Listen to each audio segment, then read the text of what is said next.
Does the Lord always answer you? Well, 100% yes, he does.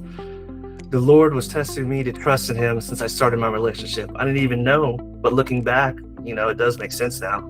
Just like any relationship we have with our friends or family, it starts with trust.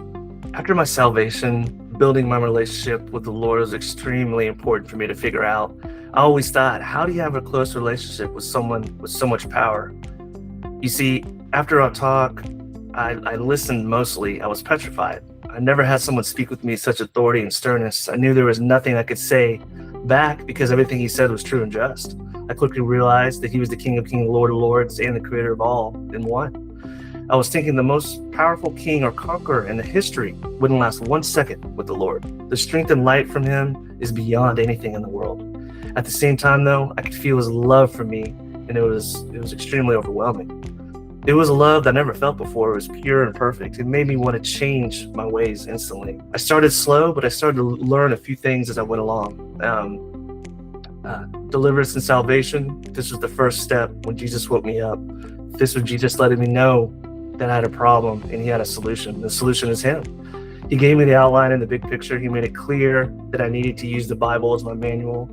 After I started really reading it, the Bible came to life. He uses the scriptures to answer your questions. Everything is right there for us, right in the Bible. Obedience and trust. I didn't know this at first, and I just followed his mandates without thinking. Honestly, I didn't want to disappoint him again in dealing with familiar spirits.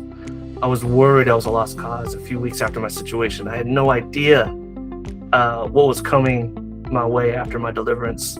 It became very obvious that the enemy was very upset about losing my soul. The attacks became so brutal that I started to get worried, and I started to talk with the Lord. It was just an attack, and these weren't my thoughts at all. I only came to that conclusion. I realized that after I prayed and I talked to the Lord about what was going on. He was waiting for me to come to him and trust in him with the solution. This is when he guided me how to use my authority to cast them out on my own. Asking the Lord for help, rewiring my brain, I did pray and I asked him to help with me with all this. He actually did help me in real time many times, but it led me to start rewiring on my own. Self-correct is what I mean. I started to catch myself in mid-thought. For instance, I would meet someone immediately, judge them. Nothing too bad, but maybe something like, wow, this person is lost, or I bet you they're not happy, or ooh, he's really annoying. I don't think I could ever be friends with this guy. Just ridiculous things I should never be thinking or even pondering. Like, who am I to judge? Going to him for guidance multiple times a day, making himself a true friend. This is the step I'm stepping into right now.